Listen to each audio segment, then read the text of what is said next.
நான் சியா கார்ப்பரேஷன் கட்டிடத்திற்கு வந்தேன். எனக்கு முன்னால் உயர்ந்து நின்ற அலுவலக கட்டிடத்தை ஏறிட்டு பார்த்தபோது கண்கள் சுருங்கின. எல்லாவற்றிற்கும் ஒரு முடிவு கட்ட இதுவே சரியான நேரம். அலுவலகத்திற்குள் சியோசினின் குரலில் கோபத்தின் சாயல் இருந்தது. ஃபாங் யுவான், நான் உன்னை வீட்டிற்கு திரும்ப வரச் சொல்லவில்லையா? ஏன் நேற்று இரவு மீண்டும் அங்கிருந்து சென்றாய்? நான் சியோசினை அமைதியாக பார்த்தேன். நான் ஏற்கனவே வெளியே ஒரு அபார்ட்மெண்ட் வாடகைக்கு எடுத்துவிட்டேன். இன்றிலிருந்து வில்லாவிற்கு திரும்பி வந்துவிடு. இதை மீண்டும் சொல்ல நான் விரும்பவில்லை. சியோசின், நேற்று இரவே நான் தெளிவாகச் சொல்லிவிட்டேன். நான் திரும்பி வருகிறேன், ஆனால் அதற்கு முன் விவாகரத்தை முடிக்க வேண்டும். எனது சொந்த வாழ்க்கையை நான் கவனிக்க வேண்டும். சியோசின் என்னையே வியப்புடன் பார்த்தாள். இது முன்பிருந்த கனிவான, பொறுமையான ஃபாங் யுவான் தானா? எல்லாவற்றையும் அமைதியாக தாங்கிக் கொண்டவள். சியோசின் என்னையும் வுவானையும் பற்றிய புகைப்படத்தை கண்டுபிடித்ததிலிருந்து நான் உண்மையில் மாறியேவிட்டேன். நான் உண்மையில் நேசித்த நபர் யார்? வானா அல்லது சியோசினா? இதை நினைத்ததும் சியோசினின் குரல் சற்று தணிந்தது. ஃபாங் யுவான், நீ முன்பு இப்படி இருந்ததில்லை. ஷஷீனிங், நம் மூவருக்கும் விவாகரத்தே சிறந்த வழி. முன்பு நான் ஒப்பந்தத்தின்படி வாழ்ந்தேன். ஏனென்றால் ஃபாங் குடும்பத்திற்கு நீ செய்த உதவிக்கு நான் நன்றியுள்ளவனாக இருந்தேன். நீ கேட்ட எல்லாவற்றிற்கும் நான் சம்மதித்தேன். இப்போது உன் கண்பார்வை சரியாகிவிட்டது. ஒப்பந்தம் முடிவுக்கு வரவேண்டும். எனக்கு விருப்பமான வாழ்க்கையை நான் தேடிக்கொள்ள வேண்டும். இதை கேட்டதும் சியோசின் திடீரென நிதானத்தை இழந்தாள். ஃபாங் யுவான், ஒப்பந்தம் முடிய இன்னும் 2 ஆண்டுகள் இருப்பதை மறக்காதே. இப்போது என் ஏற்பாடுகளை மீறினால் அது ஒப்பந்தத்தை மீறுவதாகும். நான் உனக்கு கொடுத்த அனைத்தையும் திரும்பப் பெற எனக்கு முழு உரிமை உண்டு. சியோசின் இப்படி நடந்து கொள்வதை நான் பார்த்ததில்லை. ஃபாங் யுவான், எனக்கு தேவையற்ற பிரச்சனைகள் வேண்டாம். விவாகரத்து செய்யலாம், ஆனால் இப்போது அல்ல. நான் உன்னை கெஞ்சுவதாக நினைத்துக்கொள். நீ முதலில் திரும்பி வர முடியுமா? விவாகரத்து பற்றி நாம் பிறகு பேசலாம். நான் அவளுக்கு கடன்பட்டிருப்பதை அவள் குறிப்பிட்டதும் என் கோபம் தணிந்தது. சரி, நான் திரும்பி வருகிறேன். நான் விவாகரத்தை தள்ளி வைக்கிறேன், ஆனால் அபார்ட்மெண்ட்டை விடமாட்டேன். நான் வாடகைக்கு எடுத்ததை விடமாட்டேன். என் வேலையில் நீ தலையிடக்கூடாது. சியோசின் பற்களை கடித்துக்கொண்டு ஒப்புக்கொண்டாள். நான் சென்ற பிறகு லூயியன் உடனடியாக அலுவலகத்திற்குள் வந்தான். ஷீனிங், விவாகரத்து பற்றி நீயும் ஃபாங் யுவானும் என்ன முடிவு செய்தீர்கள்? லூசின் கண்களில் இருந்த எதிர்பார்ப்பை பார்த்ததும் சியோசினுக்கு மேலும் வருத்தமாக இருந்தது. நான் ஃபாங் யுவானை விவாகரத்து செய்ய திட்டமிடவில்லை. இதை கேட்டதும் லூயியனின் முகம் அதிர்ச்சியில் உறைந்தது. அப்படியானால் லூ யானுடன் மீண்டும் இணைவது பற்றி என்ன? அதற்கு வழியே இல்லை. ஷீனிங், நீ என்னதான் நினைத்துக் கொண்டிருக்கிறாய்? இது விவாகரத்து செய்ய சரியான நேரம் அல்ல. ஷெனிங், ஒருவேளை நீ வருத்தப்பட தொடங்கிவிட்டாயோ? நீ ஃபாங் யுவான் மீது காதல் கொண்டு விட்டாய் என்று மட்டும் சொல்லிவிடாதே. சியாசின் உடனே அதை மறுத்துவிட்டாள். நான் காதலிக்கும் நபர் லூயன். எப்போதும் அது லூயன் தான். லூசியான் சென்ற பிறகு சியாசின் போனுக்கு ஒரு செய்தி வந்தது. இயக்குனர் சியா, வுவான் குறித்த அனைத்து தகவல்களையும் சேகரித்து முடித்துவிட்டோம். இதற்கிடையில் நான் ஹாஷா இசைப்பள்ளிக்கு வந்து சேர்ந்தேன். எனக்கு முன்னால் இருந்த பரிச்சயமான வளாகத்தை பார்த்தேன். கோடை காலை பொழுதில் மிக அழகான இசையை கேட்பது போல் இருந்தது. ஒரு காலத்தில் நானும் இங்குதான் இருந்தேன். அந்தச் சமயம் எனக்கு பின்னால் இருந்து சூவின் குரல் கேட்டது. என்ன யோசித்துக் கொண்டிருக்கிறீர்கள், பேராசிரியர் சூ? என்ன ஒரு தற்செயல் நிகழ்வு. நான் உங்களை தொடர்பு கொள்ளத்தான் இருந்தேன். சுரு புன்னகைத்தார். இந்த சிறுவன் திடீரென வாக்குறுதியை மீறி மறைந்து விடுவானோ என்று கவலைப்பட்டேன். வா, நாம் பியானோ அறைக்குச் செல்லலாம். பயிற்சி செய்ய வேண்டிய நேரம் இது. ஃபாங் யுவான், உன்னுடைய பழைய திறமையை விரைவில் மீட்டெடுக்க வேண்டும். உனக்கான போட்டிகளை நான் ஏற்பாடு செய்கிறேன். ஏனெனில் நான் 3 ஆண்டுகள் மறைந்திருந்தேன். நான் பல தகுதிச் சுற்றுகளை தவறவிட்டுவிட்டேன். இப்போது நான் நிலையில் இருந்துதான் தொடங்க முடியும். சர்வதேச பியானோ போட்டிகளுக்கு தகுதி பெற உள்நாட்டு நடுவர்களிடம் போதுமான தரவரிசைகளை பெற வேண்டும். சூவின் அன்பிற்கு ஈடாக தருவதற்கு என்னிடம் எதுவும் இல்லை. நான் செய்யக்கூடியது எல்லாம் ஒரு பியானோ இசை நிகழ்ச்சியை தருவதுதான். பயிற்சி அறையில் எனது நீண்ட, மெல்லிய விரல்கள் பியானோவின் கருப்பு வெள்ளை விசைகளின் மீது மென்மையாக அமர்ந்தன. ஒவ்வொரு தொடுதலும் காற்றில் மிதக்கும் சிறிய தூசியை கிளப்பியது. இரவில் மின்னும் நட்சத்திரங்களைப் போல எனது விரல்கள் கீபோர்டில் நடனமாடி அற்புதமான இசைக்கோவையை உருவாக்கின. சிறிது நேரத்தில் பியானோ அறைக்கு வெளியே மாணவர்கள் கூட்டம் கூடியது. ஹாஷா இசைப்பள்ளியின் முன்னாள் மேதை நானும் சூவும் வளாகத்திற்கு திரும்பியதை அவர்கள் கேள்விப்பட்டிருந்தனர். மூத்த மாணவர் ஃபாங்கின் இசையை நேரில் கேட்க அவர்கள் அனைவரும் விரும்பினர். எனது பல வீடியோக்களை அவர்கள் பார்த்திருந்தாலும் நேரடி இசைக்கு ஈடு இணை எதுவுமில்லை. இந்த முறை நான் பீத்தோவனின் மூன்லைட் சோனாட்டாவை வாசித்தேன். ஒவ்வொரு குறிப்பும் உணர்ச்சிகளால் நிறைந்திருந்தது. அது கேட்பவர்களை ஆழ்ந்த சோகத்தில் ஆழ்த்தியது. இறுதிக் குறிப்பு மறைந்தபோது சுரு தனது கண்களை மூடியபடியே அந்த இசையை ரசித்துக் கொண்டிருந்தார். பியானோ அறைக்கு வெளியே திடீரென பலத்த கைதட்டல் எழுந்தது. கைதட்டலை கேட்ட சூ மெல்ல இருமிவிட்டு மாணவர்களை பார்த்து, ஃபாங் யுவான் இப்போது பயிற்சியில் கவனம் செலுத்த வேண்டும் என்றார். தயவுசெய்து பியானோ அறைக்கு வெளியே கூட பேசாதீர்கள். விருப்பம் இல்லை என்றாலும் அனைவரும் கிளம்பும்படி சுரு கேட்டுக்கொண்டார். அப்போது ஒரு சிறிய பெண் கூட்டத்தை விலக்கிக் கொண்டு உள்ளே வந்தாள். அவளது நீண்ட பொன்னிற தலைமுடி காற்றில் அசைந்தது. வயலின் பெட்டியை பிடித்தபடி மூச்சு வாங்க அவள் ஓடி வந்தாள். பேராசிரியர் சூ, தயவு செய்து நில்லுங்கள். அவளை பார்த்த அந்த நொடி என் மூச்சு நின்றது. உயர்நிலைப் பள்ளியில் என்னை காப்பாற்றிய பெண்ணைப் போலவே அவள் இருந்தாள். திடுக்கிட்டு எழுந்தேன். ஆனால் சிறிது நேரத்தில் அவள் நுவான் இல்லை என்பதை உணர்ந்தேன். மெதுவாக மீண்டும் அமர்ந்தேன். எனது விசித்திரமான எதிர்வினையை சுரு கவனித்துவிட்டார். ஃபாங் யுவான், உனக்கு அவளை தெரியுமா? நான் மெல்ல தலையை அசைத்தேன். அந்த பொன்னிற முடி கொண்ட பெண் விரைந்து வந்து தன்னை அறிமுகப்படுத்திக் கொண்டாள். என் பெயர் சின் சுனன். நான் 24ஆம் வகுப்பு 1ஆம் ஆண்டு மாணவி. வயலின் முக்கிய பாடமாக படிக்கிறேன். மூத்த மாணவர் ஃபாங், உங்களுக்கு என்னை தெரியாது. ஆனால் எனக்கு உங்களை தெரியும். நீங்கள் பியானோ வாசிப்பதை பார்த்தபோது ஒருநாள் உங்களைச் சந்தித்தால் எனக்கு நீங்கள் இசைக்க வேண்டும் என்று நினைத்தேன். இந்த கோரிக்கை திடீரென்றும் அவசரமாகவும் இருக்கலாம். ஆனால் இப்படி ஒரு வாய்ப்பு மீண்டும் கிடைக்காது. தயவு செய்து எனக்கு ஒரு இசைக்கு துணையாக வாசியுங்கள் என்று சின் ஒரே மூச்சில் சொல்லி முடித்தாள். பேசி முடித்தபோது அவள் மூச்சு வாங்கியதுடன் கன்னங்கள் சிவந்து போயிருந்தன. சுற்றியிருந்த மாணவர்கள் பேசத் தொடங்கினர். அவள் சின் சுன். அவள் ஒரு மேதை என்பதால் வயலின் துறை அவளைச் சிறப்பாகச் சேர்த்துக் கொண்டது என்று கேள்விப்பட்டேன். அவள் வயலின் துறையின் அழகிய மாணவியும் கூட. 1ஆம் ஆண்டிலேயே இவ்வளவு திறமையானவள். சின் சுனின் வார்த்தைகளை கேட்டபோது நுவான் எனக்கு நினைவுக்கு வந்தாள். மிகவும் ஒற்றுமை, மிகவும் அதிகமாகவே ஒற்றுமை. நுவான் இதே போன்ற வார்த்தைகளைத்தான் என்னிடம் ஒருமுறை சொன்னாள். அந்த நினைவால் நான் சிரமப்பட்டு ஆற்றிய என் இதயம் மீண்டும் வலிக்கத் தொடங்கியது. ஓ, நீதான் இளைய மாணவி சின் சுன். வெளிநாட்டில் படித்திருந்தாலும் தனது சக ஊழியர்கள் மூலம் அந்த புகழ்பெற்ற வயலின் மேதையைப் பற்றி சுரு கேள்விப்பட்டிருந்தார். ஆனால் அவர் பேசி முடிக்கும் முன்பே நான் இடையில் குறுக்கிட்டேன். பேராசிரியர் சூ, நாம் முயற்சி செய்து பார்ப்போம். சூ என்னை ஆச்சரியத்துடன் பார்த்தார். ஃபாங் யுவான், நீ சொல்வது உண்மையானதுதானா? ஹாஷா இசைப்பள்ளியில் என் 4 ஆண்டுகளில் எண்ணற்றவர்கள் என்னுடன் வாசிக்க கேட்டிருக்கிறார்கள், குறிப்பாக வயலின் கலைஞர்கள். எல்லோரையும் நான் நிராகரித்தேன், ஏனென்றால் என் இதயத்தில் ஒரு ஆழமான பிடிவாதம் இருந்தது. ஒவ்வொரு மறுப்பும் அந்த பிடிவாதத்தால் தான் இருந்தது. ஆனாலும் இன்று நான் ஒப்புக்கொண்டேன். சின் சுன் வித்தியாசமானவள் என்பதாலா?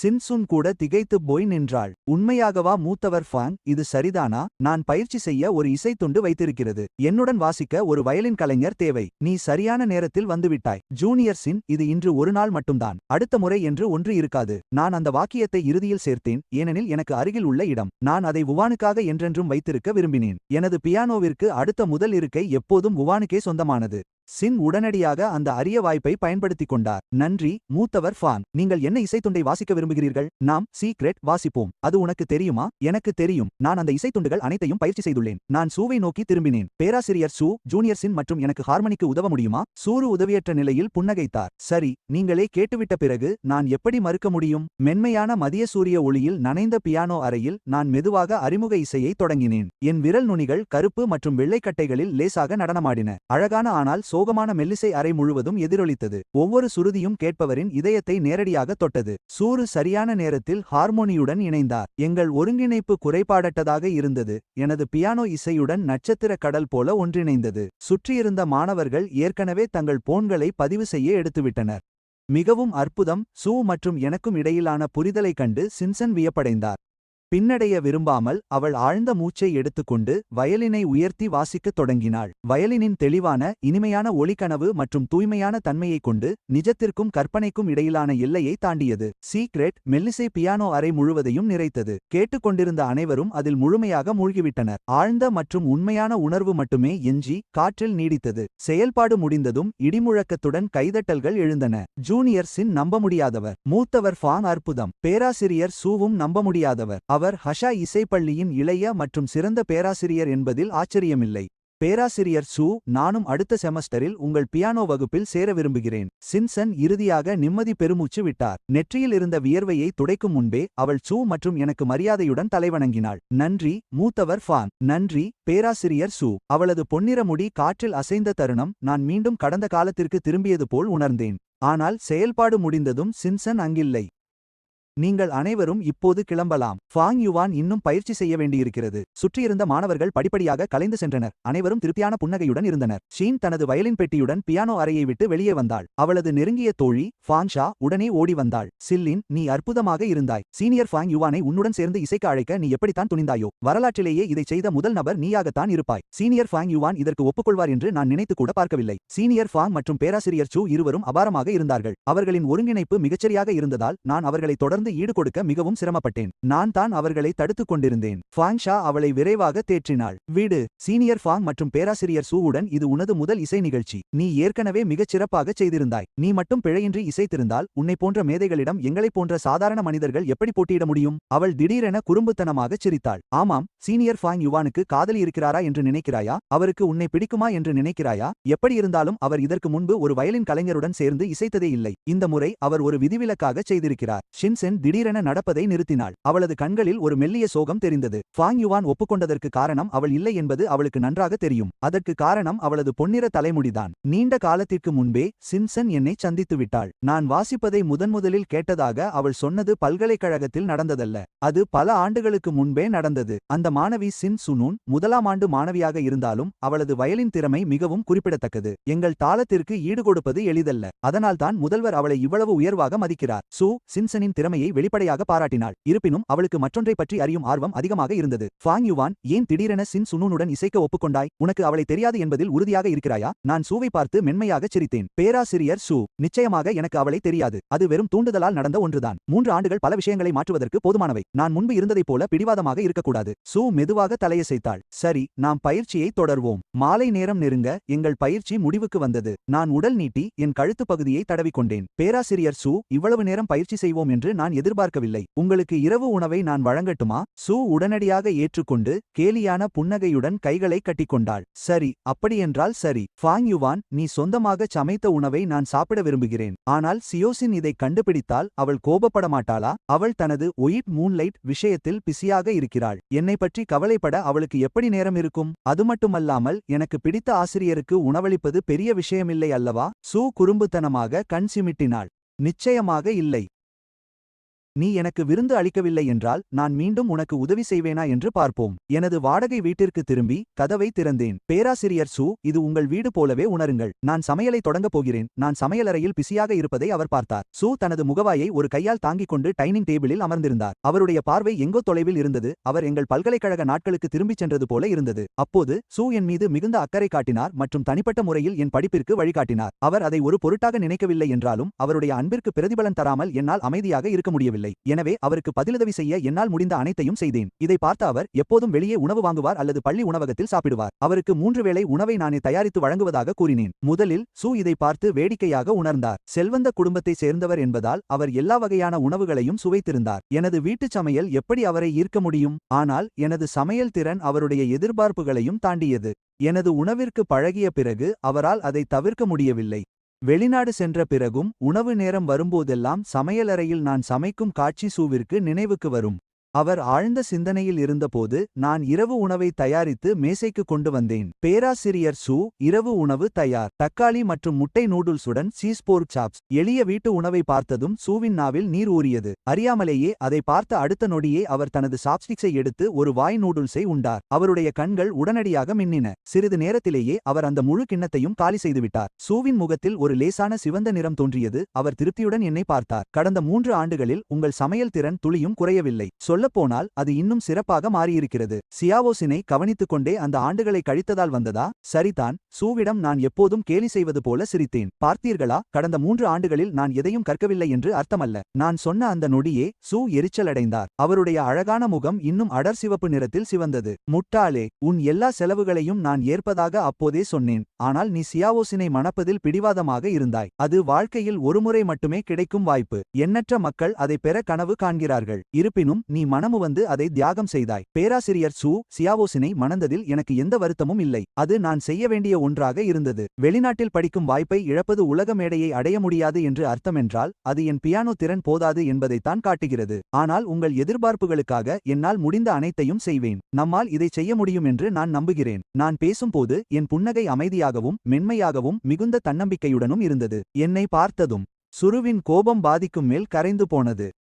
முட்டாளே. அந்த வார்த்தைகளைச் சொன்ன பிறகு அவள் உதட்டின் ஓரங்கள் மெல்ல புன்னகையாக விரிந்தன. அது சரிதான். சுருவால் தனிப்பட்ட முறையில் கண்டறியப்பட்டு கவனமாக வளர்க்கப்பட்ட மேதை நான். Saint Paul Conservatory of Music ஒரு சிறந்த கல்வி நிறுவனம் என்பதில் சந்தேகமில்லை. ஆனால் இந்த தடையை கூட என்னால் தாண்ட முடியாவிட்டால் உலக மேடையில் நிற்பதைப் பற்றி பேச எனக்கு என்ன உரிமை இருக்கிறது? அதோடு நான் நம்மால் என்று சொன்னபோது அதில் சுருவும் அடங்குவாள். இந்த ஆசிரியரை விட்டுச் செல்ல முடியாது. அப்போதுதான் என் போன் ஒலித்தது. நான் அதை எடுத்து பார்த்தபோது திரையில் சியோசினின் பெயர் இருந்தது. சியோசின், என்னாச்சு? மறுமுனையில் சியோசினின் கோபமான குரல் உடனடியாக கேட்டது. ஃபோங் யுவான், நீ எப்போது திரும்பி வருகிறாய்? நான் பேராசிரியர் சுவுடன் இரவு உணவு சாப்பிட்டுக் கொண்டிருக்கிறேன். நான் சுவுடன் இருப்பதை அறிந்ததும் சியோசின் இன்னும் ஆத்திரமடைந்தாள். அப்படியென்றால் ஏன் என்னிடம் முன்பே சொல்லவில்லை? நாம் இன்னும் கணவன் மனைவியாகத்தான் இருக்கிறோம் என்பதை மறந்துவிட்டாயா? சியோசின், என் தொழிலில் நீ தலையிட மாட்டாய் என்று நாம் ஏற்கனவே ஒத்துக்கொண்டோம். அது முற்றிலும் வேறானது. தற்போதைக்கு நீ பெயரளவில் மட்டுமே என் கணவன். நீ மற்றொரு பெண்ணுடன் தனியாக இருக்கிறாய். யாராவது உங்களை புகைப்படம் எடுத்தால் அது சியா குடும்பத்திற்கு எவ்வளவு அவமானத்தை ஏற்படுத்தும்? சுருக்கமாகச் சொன்னால் உடனடியாக திரும்பி வா. உனக்கு உலகப்புகழ் பெற்ற பியானோ கலைஞரை நான் ஏற்பாடு செய்கிறேன். நீ இனி சூடன் இருக்க வேண்டிய அவசியமில்லை. அந்த வார்த்தைகளை கேட்டதும் என்னால் என் கோபத்தை அடக்க முடியவில்லை.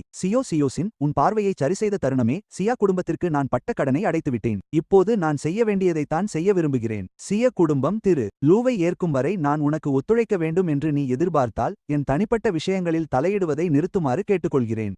என் குரலில் இருந்த கோபத்தை கேட்டு சியோசினின் தொனி சற்று நடுங்கியது.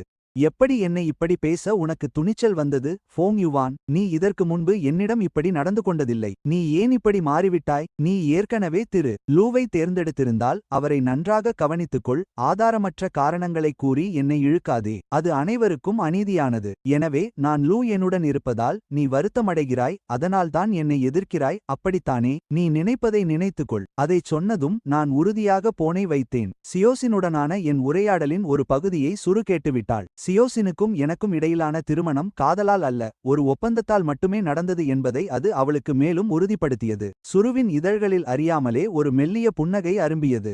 காதலுக்காக மட்டும் முட்டாள்தனமாக தனது எதிர்காலத்தை தியாகம் செய்யும் ஆள் நானல்ல என்பதை அறிந்து கொண்டாள். அவள் இறுதியாக நிம்மதி அடைந்தாள்.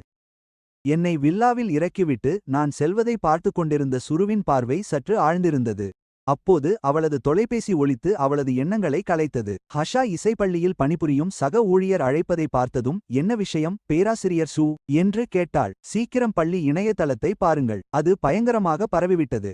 ஃபாங் யுவான் மற்றும் சின்சன் ஆகியோரின் இசை நிகழ்ச்சி பதிவு செய்யப்பட்டு இணையத்தில் பதிவேற்றப்பட்டது. அது வைரலாகிவிட்டது. அது டிரெண்டிங் லிஸ்டிலும் வந்துவிட்டது. சுரு விரைவாக தனது போனை திறந்து டிரெண்டிங் தலைப்புகளை சரிபார்த்தாள். நிச்சயமாக 30வது இதத்திற்கு அருகில் ஹஷா இசைப்பள்ளி தொடர்பான தேடல் டிரெண்டிங்கில் இருந்தது. அந்த வீடியோவில் அன்று மதியம் நாங்கள் மூவரும் இணைந்து இசைத்த நிகழ்ச்சி இருந்தது. அதற்கு கிடைத்த லைக்குகள் ஏற்கனவே 1 மில்லியனை தாண்டிவிட்டன. கருத்துகள் 1 லட்சத்தை தாண்டிவிட்டன. பகிர்வுகளும் 1 லட்சத்தை கடந்துவிட்டன. அந்த எண்ணிக்கை இன்னும் வேகமாக உயர்ந்து கொண்டே இருந்தது. சுரு விரக்தியுடன் தலையை அசைத்தாள். முதலில் தனது குடும்ப செல்வாக்கை பயன்படுத்தி இந்த ட்ரெண்டிங்கை ஒடுக்க அவள் நினைத்தாள். அவளுக்கு எப்போதுமே பொதுவெளியில் இருப்பது பிடிக்காது. ஆனால் இந்த முறை அவள் தயங்கினாள். சியா குடும்பத்தினர் இந்த ட்ரெண்டிங்கை பார்த்தால் ஃபாங் யுவான் சியோசினிடமிருந்து விரைவாக விவாகரத்து பெற அது உதவும். சியோசின் காரணமாக நான் மீண்டும் என் எதிர்காலத்தை பலிகொடுப்பதை சுரு உண்மையிலேயே விரும்பவில்லை. நான் சியோசினின் வில்லாவிற்கு திரும்பியபோது மாமா லீ அவசரமாக வந்தார். திரு ஃபாங், இறுதியாக நீங்கள் வந்துவிட்டீர்கள். மிஸ் சியா உங்களுக்காக காத்துக் கொண்டிருக்கிறார். அவர் இன்னும் இரவு உணவு கூட சாப்பிடவில்லை. ஏன் அவர் சாப்பிடவில்லை? எனக்கு தெரியவில்லை. மிஸ் சியா மிகவும் வருத்தமாக இருப்பது போல் தெரிகிறது. திரு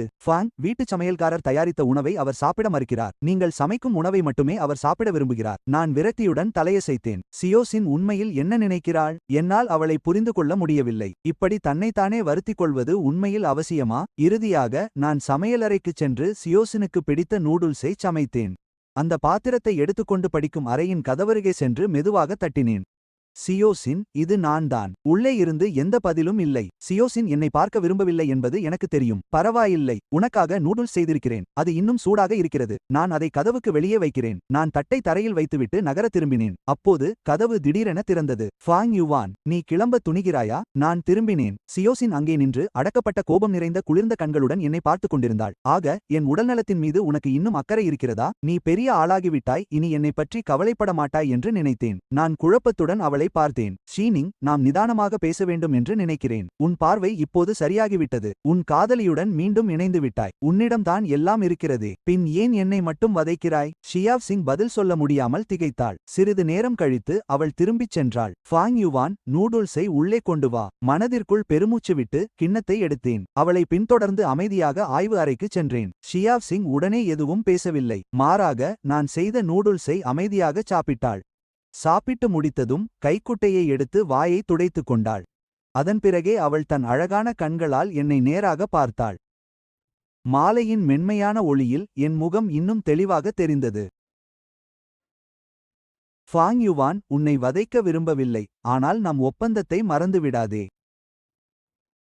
நீ மற்றொரு பெண்ணுடன் தனியாகச் சென்று சாப்பிட்டு வருகிறாய். யாராவது பார்த்தால் என்னாவது? ஷியாவ் சிங் அமைதியடைந்ததைக் கண்ட நான் பேசத் தொடங்கினேன். ஷீனிங், என் தொழிலில் தலையிட மாட்டேன் என்று நீ வாக்கு கொடுத்தாய். இனிமேல் பகல் நேரங்களில் நான் வெளியே இருப்பேன். உனக்கு ஏதாவது உதவி தேவைப்பட்டால் மட்டும் சொல். ஒவ்வொரு இரவும் நான் வீட்டிற்கு திரும்பி வந்துவிடுவேன். ஒப்பந்தப்படி நான் சரியாக நடந்து கொள்வேன். ஆனால் விவாகரத்து விஷயத்தில் நாம் விரைவில் முடிவெடுக்க வேண்டும். இறுதியாக ஷியாவ் சிங் மனதில் இருந்த கேள்வியை கேட்காமல் அவளால் இருக்க முடியவில்லை. விவாகரத்து செய்கிறாயே, நீ சூ உடன் இருக்க விரும்புகிறாயா? இதை நீ பொறாமை என்று எடுத்துக்கொண்டாலும் சரி, என்னையும் என்னையும் தேர்ந்தெடுக்கச் சொல்வதாக எடுத்துக்கொண்டாலும் சரி. நான் அவள் கேள்விக்கு நேரடியாக பதில் சொல்லவில்லை. மாறாக அவள் மனதில் ஏற்கனவே இருந்த உண்மையை அமைதியாகச் சொன்னேன். அப்படியென்றால் உனது பதில் தெளிவாக தெரிகிறது. நீ மிஸ்டர் லூ வைத்தான் தேர்ந்தெடுப்பாய், என்னை அல்ல. சிறிது நேரம் ஷியாவ் சிங் என்ன சொல்வதென்று தெரியாமல் அமைதியானாள். மனதில் குழப்பத்துடன் அவள் அமைதியாக இருந்தபோது திடீரென அவள் போன் ஒலித்தது. அவள் திரையை பார்த்தாள். அது லூ என். சூழல் சங்கடமானதைக் கண்டு நான் அமைதியாக எழுந்தேன். நான் சொல்ல வேண்டியதைச் சொல்லிவிட்டேன். ஷியாவ் சிங், நான் ஓய்வெடுக்கப் போகிறேன். நான் கதவை தொட்டபோது ஷியாவ் சிங் தன்னை அறியாமல் பேசினாள். ஃபாங் யுவான், நாளைக்கு எனக்கு காலை உணவு செய்து தருவாயா? முன்பு செய்தது போலவே. சரி, ஆனால் ஷியாவ் சிங், நான் இல்லாமல் வாழ பழகிக்கொள். என்னால் எப்போதும் இங்கே இருக்க முடியாது. அதைச் சொல்லிவிட்டு நான் திரும்பிச் சென்றேன். ஷியாவ் சிங் மௌனமாக அழைப்பை ஏற்று பேசத் தொடங்கினாள். லூயியான், என்ன ஆச்சு? ஷீனிங், உன்னை எனக்கு ரொம்ப பிடிச்சிருக்கு. உன் குரலை கேட்க வேண்டும் என்று தோன்றியது. ஓ சரி. ஃபாங் யுவானின் திரண்டிங் தலைப்பை பற்றி நீ இன்னும் அதை பார்க்கவில்லை, இல்லையா? ஷியாவோசினின் மனதில் ஒரு கெட்ட எண்ணம் தோன்றியது. அவள் அவசரமாக கணினியை திறந்து டிரெண்டிங் தலைப்பை தேடினாள். அது நானும் சூ மற்றும் ஷின்சுங் இணைந்து நடித்த வீடியோ.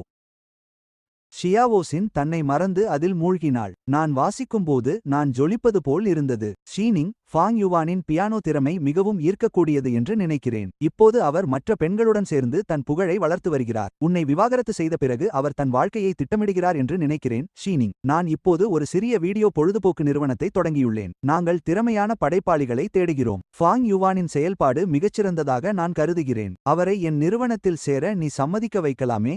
ஷியாவோசினுக்கு இது விசித்திரமாக தோன்றியது. நீ ஃபாங் யுவானை ஒப்பந்தம் செய்ய விரும்புகிறாயா? கவலைப்படாதே, நான் அவரை சிரமப்படுத்த மாட்டேன். ஃபாங் யுவான் என் நிறுவனத்தில் சேர்ந்தால் நாம் எந்த நிபந்தனைகளையும் பேசிக்கொள்ளலாம்.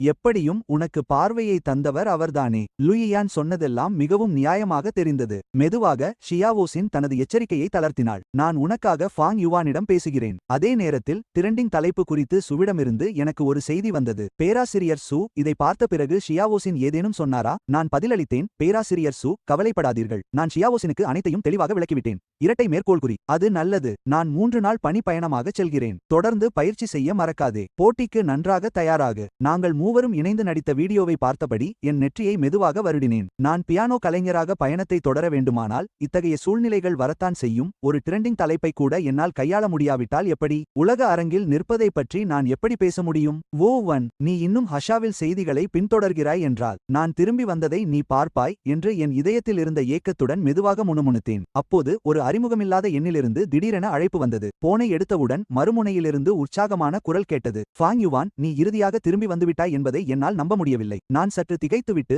ஃபேட்டி, நான் தான் உன்னுடைய பணக்கார நண்பன் என்று கூறிவிட்டேன். சரி, சந்திப்போமா? நிச்சயமாக. என் உயர்நிலைப் பள்ளி நண்பனை மீண்டும் சந்திப்பேன் என்று நான் எதிர்பார்க்கவே இல்லை. நிச்சயமாக. இந்த விஷயத்தை பற்றிய தடயங்களை நீ எப்படி கண்டுபிடித்தாய்? நான் உன்னை விசாரிக்கச் சொன்னேன். மன்னிக்கவும், எனக்கு இன்னும் எந்த தகவலும் கிடைக்கவில்லை. நாம் நேரில் சந்திக்கும்போது இதை பற்றி பேசுவோம். மறுநாள் காலை சியானிங் கீழே வந்தபோது நான் சமையலறையில் வேலையாக இருப்பதை பார்த்தாள். ஒவ்வொரு உணவாக மேஜையில் வைக்கப்பட்டது. சியானிங்கை பார்த்ததும் நான் லேசாக புன்னகைத்தேன். சியானிங், காலை வணக்கம். தயக்கம். சிறிது நேரம் சியாவோசின் தான் பழைய காலத்திற்கு திரும்பிவிட்டது போல் உணர்ந்தாள். நீண்ட நாட்களாக உணர முடியாத ஒரு கதகதப்பும் பாதுகாப்பும் அவள் இதயத்தை அமைதியாக நிரப்பியது. அவள் மேஜையின் நுனியில் அமர்ந்து நான் தயாரித்த சூடான கஞ்சியை மெதுவாக குடித்தாள். அவளது வயிறும் இதயமும் படிப்படியாக இதமானது. முன்பை போலல்லாமல் இப்போது அதை உண்பது அவளுக்கு கடினமாக இருக்கவில்லை. கடைசி உணவை வெளியே கொண்டு வந்த பிறகு நான் என் ஏப்ரானை கழற்றினேன். சியானிங், காலை உணவை ரசித்துச் சாப்பிடு. நான் கிளம்புகிறேன். நீ என்னுடன் சேர்ந்து சாப்பிட தங்கமாட்டாயா? நான் ஏற்கனவே சாப்பிட்டு விட்டேன். நான் கிளம்புவதைக் கண்ட சியானிங்கின் இதயம் திடீரென ஒரு கணம் சுருங்கியது. நான் மீண்டும் சு வை சந்திக்கப் போகிறேன் என்று பயந்து அவள் விரைவாக பேசினாள். பாங் யுவான், உட்காரு. உன்னுடன் நான் சில விஷயங்கள் பேச வேண்டும். இதை கேட்டதும் நான் நின்று அவளுக்கு எதிரே அமைதியாக அமர்ந்தேன். சியானிங், என்ன விஷயம்? தன் எண்ணங்களை தொகுத்துக்கொண்டு சியாவோசின் இறுதியாக பேசினாள். லுயான் ஒரு குறுகிய காணொளி நிறுவனத்தை நடத்துகிறார். அவர்கள் உன்னை ஒப்பந்தம் செய்ய ஆர்வமாக இருக்கிறார்கள். அவர்களுடன் ஒப்பந்தம் செய்ய நீ விரும்புவாயா என்று கேட்கச் சொன்னார். நான் என் புருவத்தை உயர்த்தினேன். திரு லுவின் நிறுவனம் என்று தயக்கமின்றி சொன்னேன். நான் மறுத்துவிட்டேன். நான் கையெழுத்திட மாட்டேன். லுயன் இந்த வாய்ப்பை வழங்கியதில் கண்டிப்பாக வேறு ஏதோ உள்நோக்கம் இருந்தது. லுயன் மீது உனக்கு தவறான புரிதல் இருப்பதை நான் அறிவேன். ஆனால் என் மீது நம்பிக்கை இல்லையா? நான் மெதுவாக என் தலையை அசைத்து தொடர்ந்து மறுத்தேன். சியானிங், நம் விவாகரத்துதான் அனைவருக்கும் சிறந்த முடிவு. நான் மீண்டும் நடந்து செல்வதை பார்த்த சியாஷீனின் இதயத்தில் விவரிக்க முடியாத கசப்பு பரவியது. அன்று பிற்பகல் அவள் சியா நிறுவனத்திற்கு வந்தபோது இன்னும் கவனச்சிதறலாகவே இருந்தாள். லூசியான் அதை உடனே கவனித்தாள். சியானிங், ஏன் இன்று நீ இவ்வளவு குழப்பமாக இருக்கிறாய்? தன் தோழியை பார்த்த சியாவோசின் உதட்டை கடித்துக்கொண்டு தனது எண்ணங்களை வெளிப்படுத்தினாள். அனைத்தையும் கேட்ட பிறகு லூசியான் அதிர்ச்சியடைந்தாள். இதுதான் சிறந்த முடிவு என்று நீ சொல்லவில்லையா? நீ லுயனுடன் மீண்டும் இணையலாம். பாங் யுவான் தங்குவதற்கு என்ன காரணம் இருக்கிறது? அவர் தானாகவே விலகிச் செல்வது உங்கள் இருவர் மீதும் அவருக்குள்ள அக்கறையை காட்டுகிறது. லூசியானால் சியாவோசினை புரிந்து கொள்ள முடியவில்லை. நீ இதை பற்றி சரியாக சிந்தித்தாயா? நீ இன்னும் லுயனைத்தான் உண்மையாக காதலிக்கிறாயா? அல்லது பாங் யுவான் ஏற்கனவே உன் இதயத்தில் நுழைந்து விட்டாரா? தயக்கமின்றி சியாவோசின் பதிலளித்தாள். நிச்சயமாக நான் லுயனைத்தான் காதலிக்கிறேன்.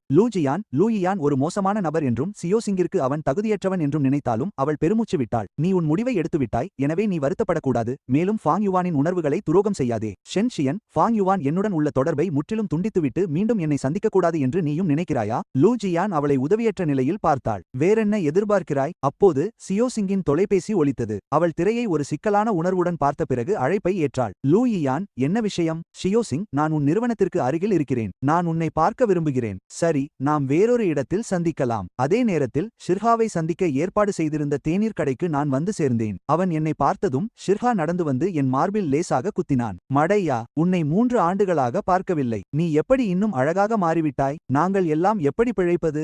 என்னால் சிரிக்காமல் இருக்க முடியவில்லை. உன் பேச்சு எப்போதும் போல இன்னும் இனிமையாக இருக்கிறது. நீ என்னை பேச முடியாமல் ஆக்கிவிட்டாய். இத்தனை ஆண்டுகளாக பார்க்காமல் இருந்ததால் அவன் எப்படி இருக்கிறான் என்று நான் இயல்பாகவே கேட்டேன். பிறகு அவன் என்னை ஆழ்ந்து பார்த்தான். ஃபான் யுவான், நான் வெளிநாட்டில் இருந்தபோது நுவானின் இசை திறமையால் அவள் நிச்சயம் ஒரு பெயரை பெறுவாள் என்று நினைத்தேன். அவன் அங்கு நிறுத்திக் கொண்டான். என் இதயத்தில் இருந்த ஏமாற்றத்தை மறைக்க நான் அமைதியாக ஒரு புன்னகையை வரவழைத்துக் கொண்டேன். நான் ஏமாற்றமடையவில்லை என்று சொன்னால் அது பொய்யாகும். நான் நுவானை இத்தனை ஆண்டுகளாக தேடியும் இன்னும் அவளைப் பற்றிய தடயம் எதுவும் கிடைக்கவில்லை.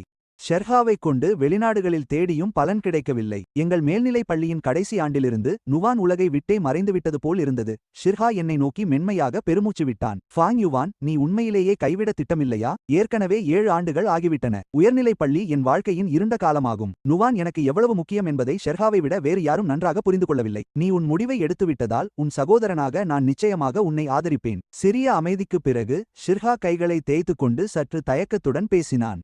சரி, நான் உன்னிடம் ஒரு உதவி கேட்கலாமா? நான் சிரித்தேன்.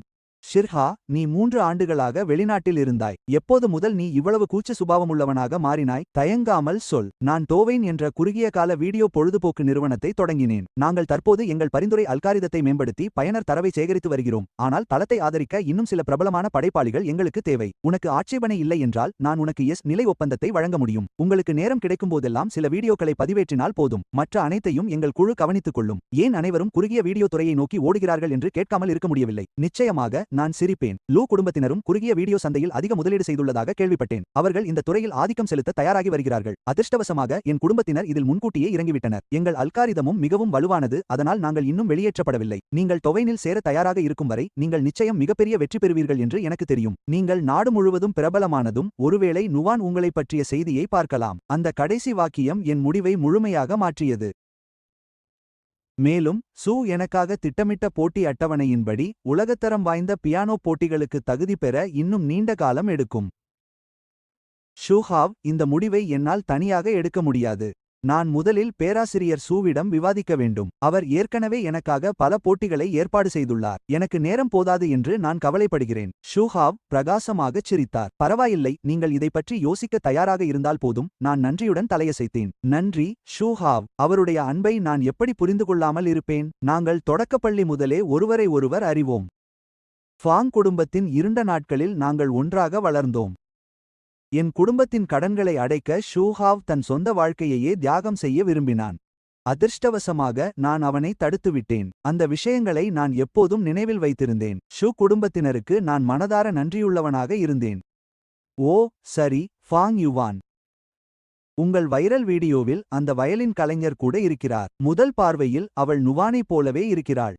ஒரு நிமிடம் நீங்கள் அவளை கண்டுபிடித்து விட்டீர்கள் என்று கூட நினைத்தேன். அவள் பெயர் சின் சுனன். அவள் ஹாஷா இசைப்பள்ளியில் முதலாம் ஆண்டு வயலின் மாணவி. ஷூஹாவ் சிந்தனையுடன் தலையசைத்தார். அதனால்தான் அவளுடன் சேர்ந்து இசைக்க இசைந்தீர்களா? ஃபாங் யுவான், உனக்கு இன்னும் நினைவிருக்கிறதா? நுவான் அனைத்து வகையான இசைக்கருவிகளையும் வாசித்து மகிழ்ந்த காலம் அது. அவள் உன்னை சந்திக்கும் வரைதான் வயலினில் கவனம் செலுத்த முடிவு செய்தாள். ஒரு அப்பாவி பெண்ணை நுவானின் மாற்றாக கருதத் தொடங்கிவிட்டதாக என்னிடம் சொல்லாதே. நான் உறுதியாக தலையசைத்தேன். என்னை காப்பாற்றிய அந்த பெண் எனக்காக எவ்வளவு தியாகம் செய்தாள் என்பது எனக்கு நன்றாக தெரியும். ஒரு கணநேர உணர்ச்சியால் மட்டுமே நான் ஒப்புக்கொண்டேன். சின் சுனுடன் எனக்கு மீண்டும் இசை வாய்ப்பு கிடைக்காது என்று நினைக்கிறேன். எல்லாவற்றிற்கும் மேலாக சின் சுன் நுவான் அல்ல. இதற்கிடையில் ஷீனிங் என்னை சந்திக்க ஒப்புக்கொண்டதற்கு நன்றி. நான் மிகவும் மகிழ்ச்சியாக இருக்கிறேன். ஓ சரி, விவாகரத்தை பற்றி. உண்மையிலேயே ஃபாங் யுவான் தான் அதை தாமதப்படுத்துகிறாரா? இந்த தலைப்பு வந்தவுடன் லு யானின் முகபாவனை சற்றே மாறியது. லு யான், இது முழுவதுமாக ஃபாங் யுவானின் தவறு அல்ல. இதற்கு வேறு காரணங்களும் உள்ளன. சுருக்கமாகச் சொன்னால், இந்த விஷயத்தை என்னிடம் விட்டுவிடுங்கள். நான் அதை சரியாக கையாளுவேன். நீங்கள் இதில் தலையிட தேவையில்லை. நான் நுழைவாயிலுக்கு முதுகை காட்டி அமர்ந்திருந்ததால் ஷியாவோசின் மற்றும் லு யான் தேநீரகத்திற்குள் வருவதை நான் கவனிக்கவில்லை. இருப்பினும் ஷிர்ஹா தனது தேநீர் கோப்பையை உயர்த்தியபோது அவர் திடீரென்று உறைந்து போனார். அவர் நுழைவாயிலை நோக்கி நம்ப முடியாத கண்களுடன் பார்த்தார். பிறகு அவர் திடீரென்று உனான் என்று கத்தினார். அந்த பெயரை நான் கேட்ட கணமே என் இதயம் மின்னல் தாக்கியது போல உணர்ந்தேன். நான் உடனே திரும்பி ஷிரின் பார்வையை பின்தொடர்ந்தேன். ஆனால் அங்கே நின்ற நபர் வான் இல்லை. அது ஷியாவோசின். என் இதயத்தில் எழுந்த உற்சாகம் பாதியிருக்கும் மேலாக உடனே குறைந்துவிட்டது. அந்த நேரத்தில் ஷியாவோசினும் என்னையும் ஷிரையும் கவனித்துவிட்டார். வான் என்ற பெயரை கேட்டது அவருக்குள் விவரிக்க முடியாத அசௌகரியத்தை ஏற்படுத்தியது. என்ன ஒரு தற்செயல்! திரு ஷிர், ஃபாங் யுவான், நீங்களும் இங்கே இருக்கிறீர்களா? திரு லு, என்ன விஷயமாக இங்கே வந்திருக்கிறீர்கள்? ஷிர் சங்கடத்துடன் புன்னகைத்தார். மன்னிக்கவும், நான் உங்களை யாரோ என்று தவறாக நினைத்துவிட்டேன். இவரா உங்கள் தோழி? ஷிர் மற்றும் லு குடும்பங்கள் தொழில் ரீதியாக போட்டியாளர்களாக இருந்தாலும் இருவரும் வெளியில் அடிப்படை மரியாதையை பேணினர். லு யான் புன்னகைத்தார். ஆம், இவள்தான் என் தோழி ஷியாவோசின். அவர் அவ்வாறு கூறியதை கேட்ட ஷியாவோசின் இயல்பாகவே லு யானை பார்த்தாள். அங்கே மற்றவர்களும் இருந்தார்கள். அவள் அவரை பொது இடத்தில் தர்மசங்கடப்படுத்த விரும்பவில்லை. பரவாயில்லை ஷியாவோசின். ஷியாவோசின் ஃபாங் யுவானுக்கு மிகவும் நெருக்கமானவளாக தெரிகிறது. அவர் இதை கண்டுபிடிப்பது காலத்தின் கட்டாயம். உங்களுக்கு தவறில்லை என்றால் நாங்கள் உங்கள் மேசையில் அமரலாமா? தேவையில்லை. ஷாவும் நானும் தேநீர் குடித்து முடித்துவிட்டோம். நாங்கள் முதலில் கிளம்புகிறோம். நீங்கள் இருவரும் நிதானமாக பேசுங்கள். ஷிர் அப்போதுதான் சுயநினைவுக்கு வந்து தான் செய்த செயலுக்கு தன்னைத்தானே அடித்துக்கொள்ள விரும்பினார். கடவுளே, இந்த முக்கோண காதல் மிகவும் சிக்கலானது. ஷியாவோசின் தனது தோழி என்று லு யான் ஒப்புக்கொண்டார். மேலும் ஃபாங் யுவான் முன்பு அவரிடம் குறிப்பிட்ட ஒப்பந்த மனைவி ஷியாவோசின் தான். என்ன ஒரு குழப்பம்! இது மிகவும் குழப்பமாக உள்ளது. இதை பற்றி நினைத்தாலே என் தலை சுற்றுகிறது.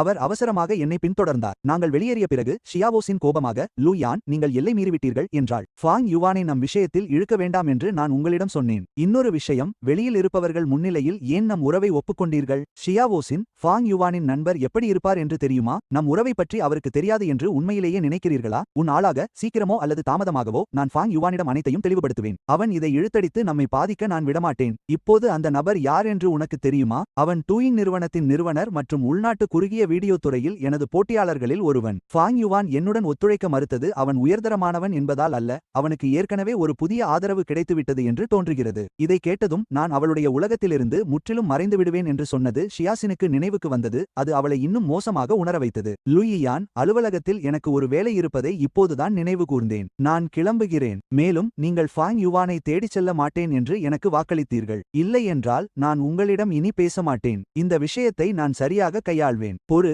ஷீனிங், வந்தவுடன் கிளம்ப நினைக்கிறாயா? என்னை என்னவென்று நினைத்துக் கொண்டிருக்கிறாய்? நீ ஃபாங் யுவானை துரத்தப் போவதில்லை, இல்லையா? லுயாங், எனக்கு உன்னை மிஸ் ஆகவில்லை என்றால் நான் உங்களுடன் மீண்டும் சேர்ந்திருக்க மாட்டேன். 3 ஆண்டுகளுக்கு முன்பு நீங்கள் எனக்கு ஏற்படுத்திய காயம் மிகவும் ஆழமானது. இறுதியாக நான் அதை மறந்து உங்களுக்கு ஒரு வாய்ப்பு கொடுக்க முடிவெடுத்தேன். ஆனால் இப்போது நீங்கள் மீண்டும் மீண்டும் என்னை வருத்தமடைய செய்கிறீர்கள். உங்கள் செயல்களைப் பற்றி நீங்கள் கவனமாக சிந்திக்க வேண்டும். இதை கேட்டதும் லூயியானின் முகம் மண்ணை சாப்பிட்டது போல மாறியது. சிறிது நேரத்திற்கு பிறகு ஒரு ரகசிய உருவம் அவனை அணுகியது. யங் மாஸ்டர் லூ, நான் புகைப்படங்களை எடுத்து முடித்துவிட்டேன். நல்லது. நாளை அவன் டிரெண்டிங் பட்டியலில் இருக்க வேண்டும். அதற்கு எவ்வளவு செலவானாலும் எனக்கு கவலை இல்லை. லூயான் ஷியாசிங்கிற்காக நாட்டிற்கு திரும்பியிருந்தான். எந்த வழியை பயன்படுத்தினாலும் அவன் அவளுடன் மீண்டும் சேர்ந்து ஷியா குடும்பத்தின் ஒப்புதலை பெற வேண்டும். எங்கள் பக்கம் சியும் நானும் வேறொரு இதத்திற்கு மாறினோம். சி தனது உதடுகளை கடித்தான். ஃபாங் யுவான் ஷியாசிங் உவானைப் போலவே இருப்பார் என்று நான் எதிர்பார்க்கவில்லை. அவள் தலைமுடியைத் தவிர முதல் பார்வையில் அது உவான் என்றுதான் நான் நினைத்தேன். யாரை விடவும் எனக்கு அது நன்றாக தெரியும் என்பதால் நான் அமைதியாக இருந்தேன். ஷியாசினின் கண்களை குணப்படுத்த நீ உன்னையே மருந்து பரிசோதனைக்கு உட்படுத்தும் அளவிற்கு அவள் மீது அன்பு வைத்திருந்தாய் என்று கேள்விப்பட்டேன். நான் அதை நம்பவில்லை. ஆனால் இப்போது நீ எப்போதும் ஷியாஸ்னிங்கை உவானுக்கு மாற்றாகத்தான் நடத்துகிறாயோ? சிஹாவ், உளராதே. ஷியாசின் கண்டுபிடித்துவிடக் கூடாது என்று நான் நினைத்த உண்மை இதுதான். நான் அவனை தீவிரமாக பார்த்தேன். நீ சொல்வது சரிதான். என் மூளை வேலை செய்யாமல் போயிருக்க வேண்டும். என் வாயைப் பார், எப்போதும் உளறிக் கொண்டிருக்கிறது.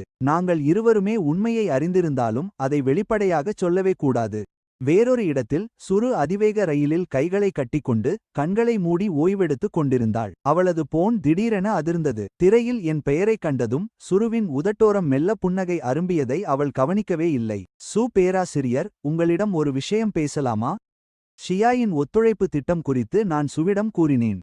மறுப்பு தெரிவிப்பார் என்று நான் நினைத்தேன். ஆனால் ஆச்சரியமாக அவர் தயக்கமின்றி ஒப்புக்கொண்டார். சரி. எதிர்பாராத அந்த பதிலைக் கேட்டு நான் சற்று திகைத்துப் போனேன்.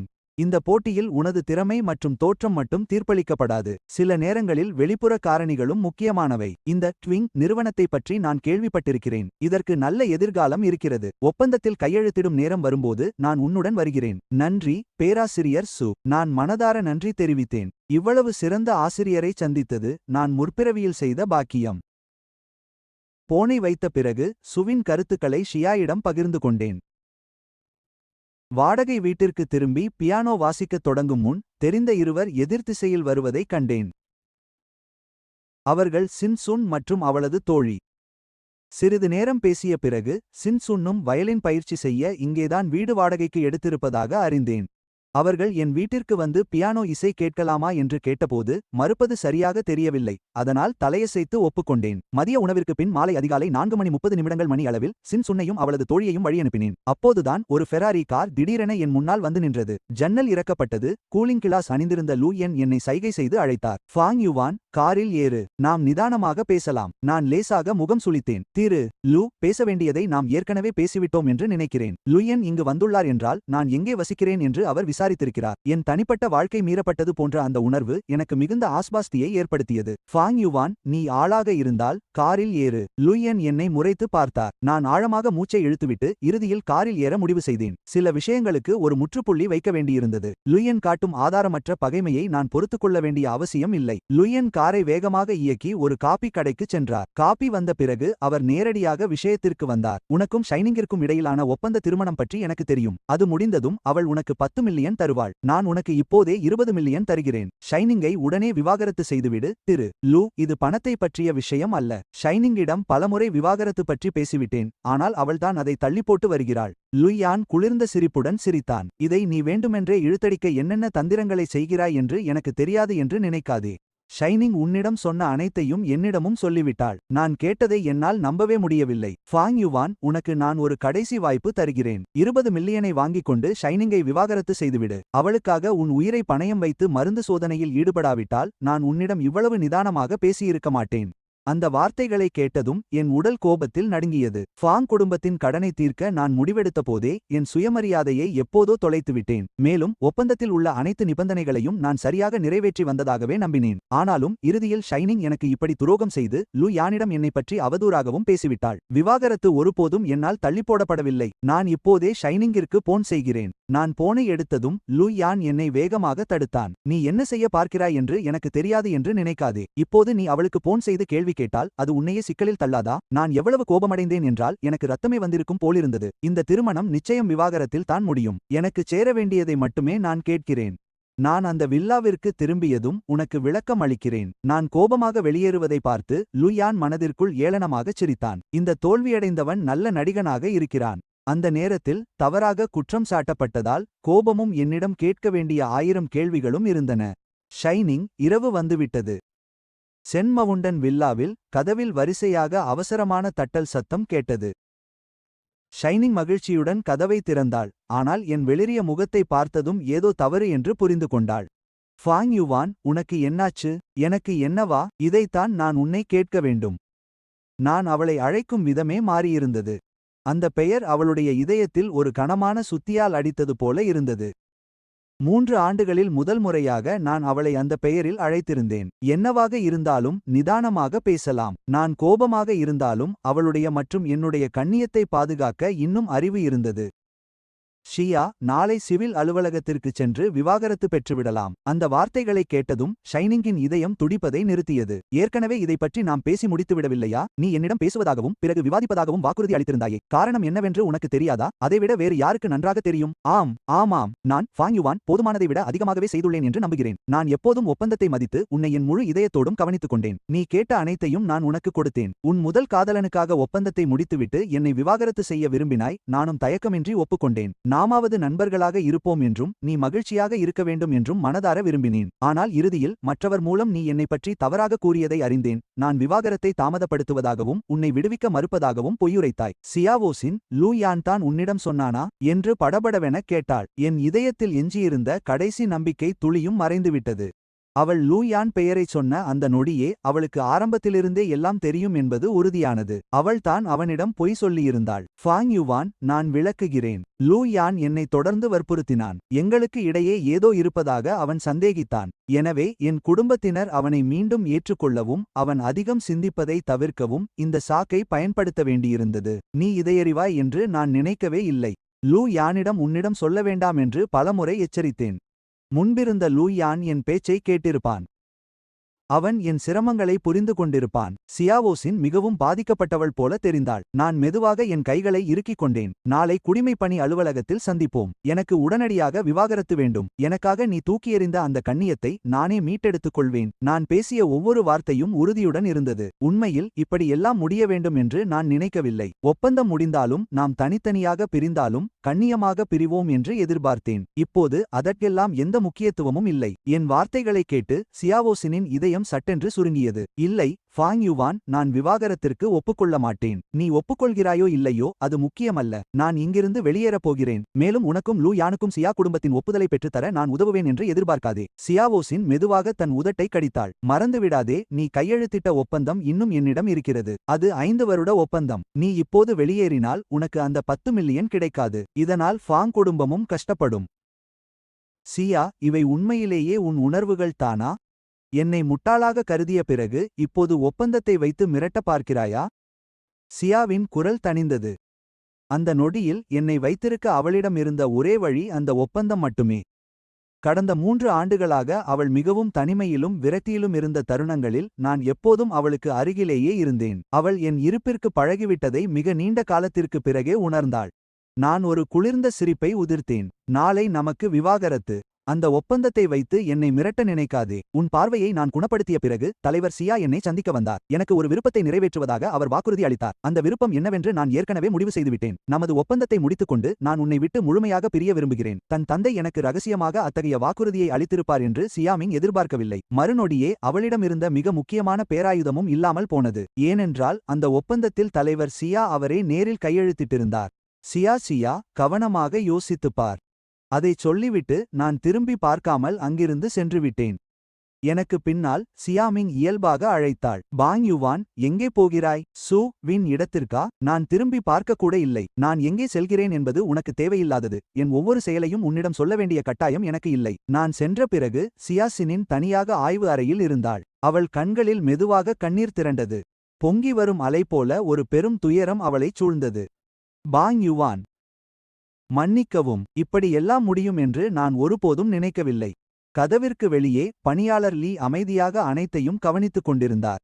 என்ன நடந்தது என்று அவருக்கு தெரியவில்லை என்றாலும் பெருமூச்சு விடுவதைத் தவிர அவருக்கு வேறு வழி இல்லை. சியாஸ்னிங் அந்த இரவு முழுவதும் தூங்கவில்லை. மறுநாள் காலை அவள் கீழே வந்தபோது நான் ஏற்கனவே அவளுக்காக காத்திருப்பதைக் கண்டு ஆச்சரியப்பட்டாள். ஒரே வித்தியாசம் என்னவென்றால் நான் வழக்கம் போல காலை உணவை தயாரிக்கவில்லை, அவளை என் மென்மையான புன்னகையுடன் வரவேற்கவும் இல்லை. அதற்கு பதிலாக என் முகம் உணர்ச்சியற்று குளிர்ந்திருந்தது. சியாஷீனிங் லேசாக தன் இதழ்களை பிரித்தாள். நீ நேற்று இரவு இங்கேதான் தங்கினாயா சியா? நீ உன் முடிவை எடுத்துவிட்டாயா? அவள் கேட்ட கேள்விக்கு நான் பதில் சொல்லவில்லை. அதற்கு பதிலாக நான் நேராக அவளுடைய கண்களை பார்த்தேன். நான் என் முடிவை எடுத்துவிட்டேன். நான் உன்னை விவாகரத்து செய்கிறேன். நான் உனக்கு தர வேண்டியது இதுதான். ஆனால் எனக்கு ஒரு நிபந்தனை உண்டு. நானும் லு யாங்கும் மீண்டும் இணைவதை என் குடும்பம் ஏற்கும் வரை நீ இந்த இல்லத்திலேயே தங்கி என்னை கவனித்துக் கொள்ள வேண்டும்.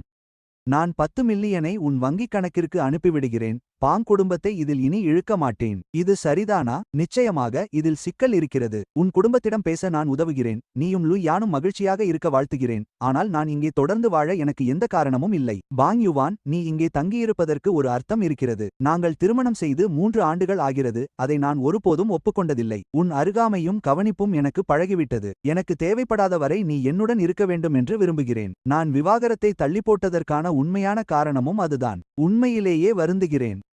முதல் முறையாக சையனிங் நேர்மையாக பேசினாள். இப்போது என்னிடம் ஒரு நியாயமான விளக்கத்தைச் சொல்லாவிட்டால் நான் அவளுடைய உலகத்திலிருந்து மறைந்து விடுவேன் என்பது அவளுக்கு தெரியும். அந்த வார்த்தைகளைக் கேட்டதும் பட்லர்லியும் நானும் அதிர்ந்து போனோம். சியாவோசினை போன்ற கர்வம் கொண்ட ஒருவர் அப்படி பேசுவார் என்று நாங்கள் யாரும் எதிர்பார்க்கவில்லை. லூ என் மீதான அவளது உணர்வுகளைப் பற்றி எங்களுக்கு தெரியாவிட்டால் அவள் என்மேல் காதல் கொண்டுவிட்டாள் என்று நம்பியிருப்போம். எப்படியிருந்தாலும் அவள் இறுதியாக என்னை பிரிய ஒப்புக்கொண்டாள். இறுதியாக முடிவில்லாத தவறான புரிதல்களையும் மனவேதனைகளையும் நான் தாங்க வேண்டியதில்லை. அதே நேரத்தில் ஒப்பந்தத்தில் வாக்குறுதி அளிக்கப்பட்ட 10 மில்லியனை நான் பெறுவேன். ஒருநாள் நான் உவானை மீண்டும் சந்திக்க நேர்ந்தால் ஒப்பந்தத்திற்காக என் திருமண உண்மையை மறைக்க வேண்டியிருக்காது, அவளை தவறாக புரிந்து கொள்ளவும் வைக்க வேண்டியிருக்காது. ஒருவேளை இதுதான் மிகச்சிறந்த முடிவாக இருக்கும். சியாவோசின் ஆழ்ந்து மூச்சுவிட்டாள்.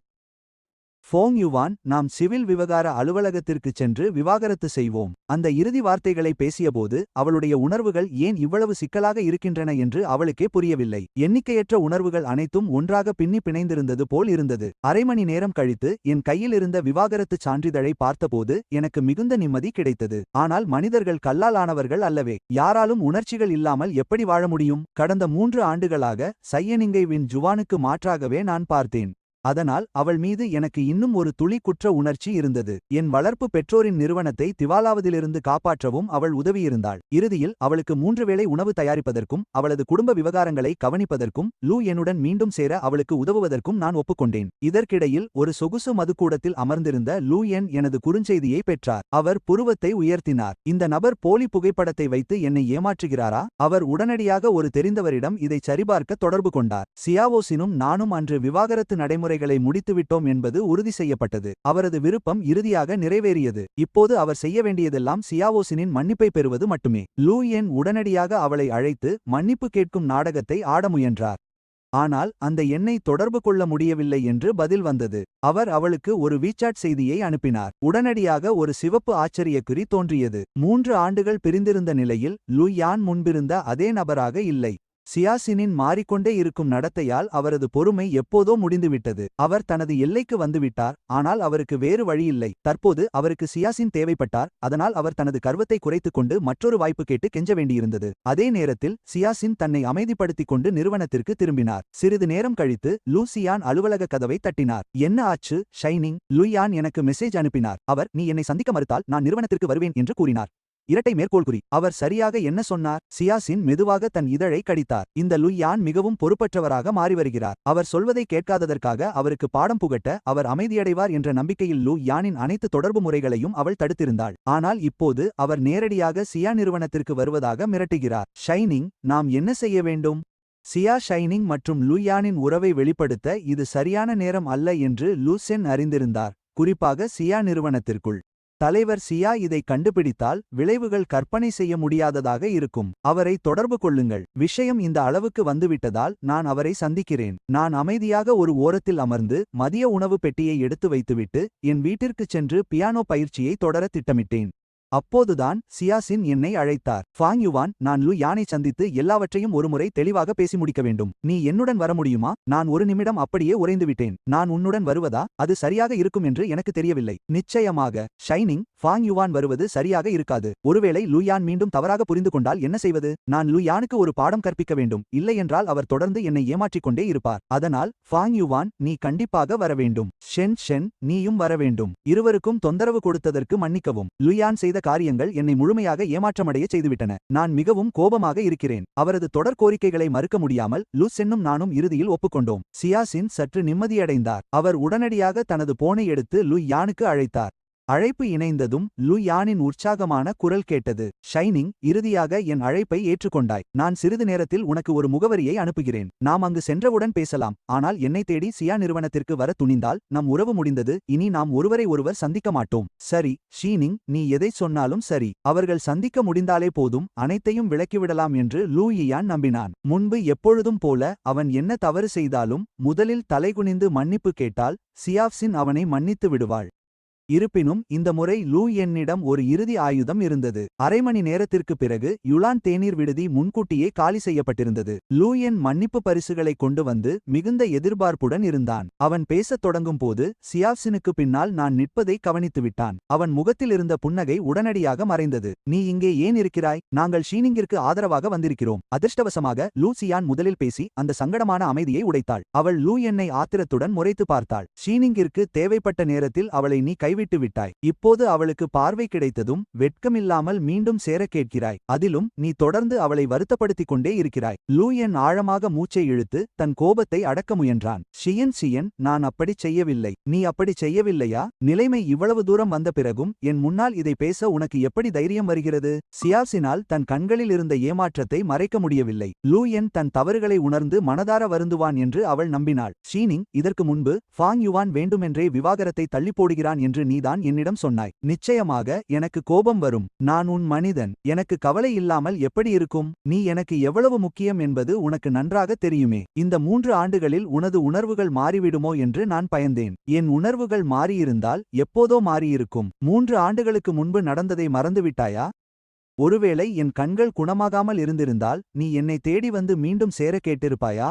லூ என், நீ கண்டிப்பாக வந்திருக்க மாட்டாய். நீ ஃபாங் யுவானுக்கு இணையாக வர முடியாது. கடந்த 3 ஆண்டுகளாக ஃபாங் யுவான் என் அருகிலேயே இருந்து என்னை மிகவும் கவனித்துக் கொண்டான். நான் விவாகரத்து கேட்டபோதும் என் கண்களை குணப்படுத்த அவன் தன் உயிரையே பணயம் வைத்தான். நாங்கள் மீண்டும் சேர வேண்டும் என்பதற்காக அவன் தியாகம் செய்து மனதார வாழ்த்தினான். எனவே ஷீனிங், என் கவலைகள் நியாயமானவைதான். கடந்த 3 ஆண்டுகளில் ஃபாங் யுவான் உனக்காகச் செய்த தியாகங்களை தெரிந்து கொண்டபோதும் நேரில் சந்தித்தபோதும் உன் இதயம் என்னை பற்றி மட்டும் நினைக்கவில்லை என்பதை உணர்ந்தேன். அது மெதுவாக வேறொரு மனிதனால் ஆக்கிரமிக்கப்பட்டிருந்தது. என்னால் எப்படி நிம்மதியாக இருக்க முடியும்? உன் கோபத்தை தாங்கிக் கொள்வதுதான் உன்னை முழுமையாக அடைவதற்கான ஒரே வழி என்றால் அதுவே ஆகட்டும். நான் ஆரம்பத்தில் ஒதுங்கியிருக்கவே திட்டமிட்டேன். ஆனால் இந்த முக்கோண காதலிலிருந்து தப்பிக்க வழியே இல்லை. கடைசியில் நான் இயலாமையுடன் விளக்க வேண்டியிருந்தது. லூ யான், நீ தேவையில்லாமல் யோசிக்கிறாய். ஷைனிங்கிற்கும் எனக்கும் ஏற்கனவே விவாகரத்து ஆகிவிட்டது. உங்களைப் பொறுத்தவரை நீங்கள் இருவரும் மகிழ்ச்சியாக இருக்க மனதார வாழ்த்துகிறேன். லூ யான் கேலியாகச் சிரித்தான்.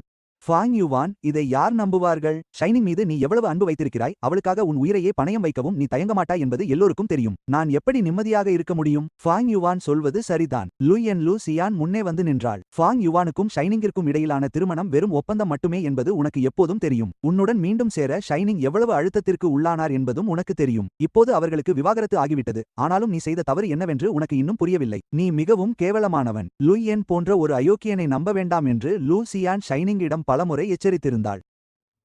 மீண்டும் சேர விரும்பினால் மன்னிப்பு கேட்பவரைப் போல நடந்து கொள்ள வேண்டும் என்று அவள் லூ எனிடம் கூறியிருந்தாள். ஆனால் அவன் அதற்கு நேர்மாறாக நடந்து கொண்டான். லூ என், நாம் கொஞ்ச காலம் பார்க்க வேண்டாம். என்னை தொடர்பு கொள்ளவும் வேண்டாம். இப்போதைக்கு உன்னை என்னால் மன்னிக்க முடியாது. இருவருமே அமைதியடைவோம். நாம் இன்னும் பழையபடிதான் இருக்கிறோமா என்பதை நிதானமாக சிந்திப்போம்.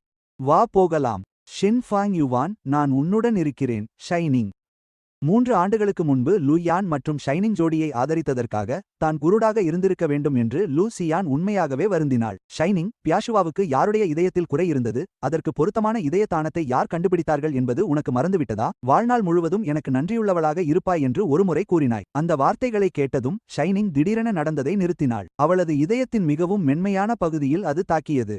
இது அவள் யாரிடமும் பகிர்ந்து கொள்ளாத ஒரு ரகசியம். அவளது உடன்பிறந்த தங்கை சியா பிறவியிலேயே இதய கோளாறால் பிறந்தவள்.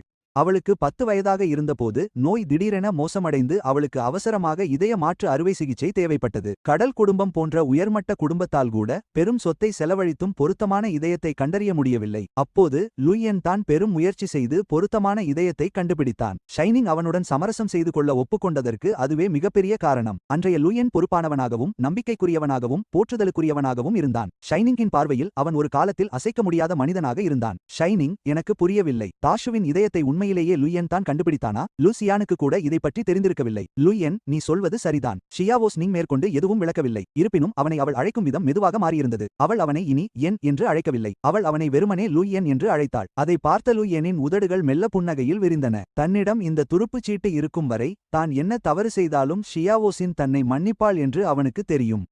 மிக முக்கியமாக ஷியா குடும்பம் தன்னை மீண்டும் ஏற்றுக்கொள்ள இதுவே வலுவான காரணமாக அமையும். ஷீனிங், இது நான் உனக்காக கையால் செய்த அதிர்ஷ்ட தாயத்து. பண்டைய கிரீஸின் மிக அழகான கதையிலிருந்து இது உருவானது என்று நீ ஒருமுறை என்னிடம் சொன்னாய். அதில் போதுமான அன்பையும் ஏக்கத்தையும் செலுத்தினால் அது நீ நேசிப்பவர்களை காக்கும் என்று சொன்னாய். இது அழகாக இல்லை என்றாலும் உனக்கான என் உணர்வுகள் ஒருபோதும் பொய்யானவை அல்ல. நீ இதை ஏற்றுக்கொண்டு என்னை மன்னிப்பாய் என்று நம்புகிறேன். ஷியாவோசிங் தன் கண்களை தாழ்த்திக் கொண்டாள். அவர்கள் பகிர்ந்து கொண்ட அழகான நினைவுகள் மெல்ல அவள் மனதில் நிழலாடின. சிறிது சிறிதாக அவளது இதயம் இளகியது. அவள் அந்த பரிசை ஏற்றுக்கொண்டாள். அயன், இனி நீ எப்படி நடந்து கொள்கிறாய் என்று பார்க்கிறேன். அந்த வார்த்தைகளை கேட்ட லூயனின் முகம் மகிழ்ச்சியில் பிரகாசித்தது. ஷீனிங், நன்றி. அந்த நேரத்தில் லூசியான் திடீரென பேசினாள். லூயன், கவனமாக கேள். ஃபாங் யுவானையும் ஷீனிங்கையும் தவறாக புரிந்து கொள்வதை நிறுத்து. ஃபாங் யுவானுக்கும் ஷீனிங்கிற்கும் இடையிலான திருமணம் வெறும் ஒப்பந்தம் மட்டுமே. மேலும் ஃபாங் யுவான் என் காதலன். லூசியானின் திடீர் அறிவிப்பால் அங்கிருந்த அனைவரும் அதிர்ச்சியடைந்தனர். ஷீனிங், உனக்கு ஃபாங் யுவான் வேண்டாம் என்றால் நான் இந்த சிறுவனை அழைத்துச் செல்வேன் என்று முன்பே சொன்னேன் அல்லவா? நான் கேலி செய்யவில்லை. முதலில் இதை சொல்ல திட்டமிடவில்லை.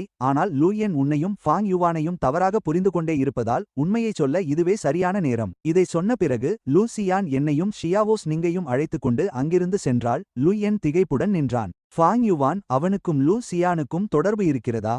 காரில் ஏறிய பிறகுதான் நான் இயல்பு நிலைக்கு திரும்பினேன். ஷின்சியன், ஏன் அப்படிச் சொன்னாய்? அது ஒரு தற்காலிக திட்டம் மட்டுமே. இல்லையென்றால் லூயன் உன்னையும் ஷீனிங்கையும் தவறாக புரிந்து கொண்டே இருப்பான். இந்த பிரச்சனையை தீர்க்க இதுதானே வேகமான வழி? அவளது விளக்கத்தைக் கேட்டு நான் தலையைச் சொரிந்தேன். இது லூயனுக்கு ஷீனிங் மீது நம்பிக்கையை ஏற்படுத்தினால் அது நல்லதே. ஷீனிங், காவாஷியின் இதயத்தை உண்மையிலேயே லூயன் தான் கண்டுபிடித்தானா? ஏன் அவன் யாரிடமும் முன்பே சொல்லவில்லை? நானும் லூசியானும் பேசுவதைக் கேட்ட ஷியாவோசின் தன் மனதிலிருந்த சங்கடத்தை அடக்கிக் கொண்டு விளக்கத் தொடங்கினாள். லூயான் இதை யாரும் குறிப்பிட அனுமதிக்கவில்லை. அந்த இதயம் கள்ளச்சந்தையில் வாங்கப்பட்டது. அது ஒரு சட்டவிரோதமான பரிவர்த்தனை. லூசியான் அதிர்ச்சியில் மூச்சடைத்து நின்றார். ஷைனிங், இதை பற்றி அங்கிள் சியாவுக்கு கூட தெரியாதா? அது சரிதான். லூயான் மற்றும் நான் மட்டுமே இதை அறிவோம். லூயான் இவ்வளவு அடக்கமாக இருந்து எதற்கும் பெருமை தேடிக்கொள்ள மாட்டார் என்று நான் நினைக்கவே இல்லை. அதனால்தான் நீங்கள் அவரை மன்னித்து மீண்டும் ஒன்று சேர முடிவு செய்திருக்கிறீர்கள். என்னை மன்னித்துவிடு ஷைனிங். உன்னை நான் காதலுக்காக எதையும் செய்பவள் என்று தவறாக நினைத்துவிட்டேன். இரவு நேரத்தில் சியாசினும் நானும் வீட்டிற்கு திரும்பியபோது ஆண்டி ஜாங் அவசரமாக வந்தார். மிஸ் சியா, இது மோசமாக உள்ளது. இதை பாருங்கள். அவர் கவனமாக தன் கைபேசியை நீட்டினார். சியாசின் திரையை பார்த்தாள். நேற்று தேநீர் விடுதியில் அவள் மற்றும் லூயான் ஒன்றாக இருந்த புகைப்படம் ட்ரெண்டிங்கில் முதலிடத்தில் இருந்தது. அந்த படம் ஒரு மறைவிடத்திலிருந்து ரகசியமாக எடுக்கப்பட்டிருந்தது. இருவருமே அதில் தெளிவாக தெரிந்தனர். தலைப்பு இன்னும் கவனத்தை ஈர்க்கும் வகையில் இருந்தது. சியா கார்ப்பரேஷன் சியோ சியா ஷைனிங் 3 ஆண்டுகளுக்கு முந்தைய தன் முன்னாள் நிச்சயதார்த்த நபருடன் காணப்பட்டார். பழைய காதல் மீண்டும் துளிர்விடுகிறதா என்ற சந்தேகம். வசதி படைத்த குடும்பங்களின் கிசுகிசுக்கள் எப்போதும் அதிக கவனத்தை ஈழ்க்கும். அந்த தலைப்பு ட்ரெண்டிங்கில் வந்து சிறிது நேரமே ஆகியிருந்தது. அதற்குள் கமெண்ட் பகுதி வெடிக்கத் தொடங்கிவிட்டது. சியானிங் உடனடியாக நிறுவனத்தின் மக்கள் தொடர்பு துறைக்கு அழைத்தார். அந்த ட்ரெண்டிங் தலைப்பை உடனடியாக நீக்குங்கள். முக்கியமாக இந்த விஷயம் மிக சீக்கிரமாகவே வெளியே தெரிந்துவிட்டது. சியா குடும்பம் இதை ஆதரிக்குமா என்பது கூட தெரியவில்லை. சியாசின் கூட லூ யனுடனான தனது உறவை பற்றி இன்னும் உறுதியாக இல்லை. மறுமுனையிலிருந்து விரைவில் ஒரு குரல் கேட்டது. சியோ சியா ட்ரெண்டிங் தலைப்பு ஏற்கனவே நீக்கப்பட்டுவிட்டது. லூ குடும்பமே இதை முதலிலேயே கவனித்துவிட்டதாக தெரிகிறது. அந்த புகைப்படங்களை கசியவிட்டது யார் என்று கண்டுபிடியுங்கள். யார் எங்களை பின்தொடர்ந்தார்கள் என்பதை நான் தெரிந்து கொள்ள வேண்டும். போனை வைத்த பிறகு சியானிங் மெதுவாக தன் இதழை கடித்தாள். லூயன், நீ மீண்டும் என்னை ஏமாற்ற மாட்டாய் என்று நம்புகிறேன். இதற்கிடையில் நான் சமையலறையில் வேலை செய்து கொண்டிருந்தபோது சுரு ஃபாங் யுவானுக்கு அழைத்தார். செய்திகளில் ட்ரெண்டிங்கை பார்த்தேன். நீ நலமாக இருக்கிறாயா?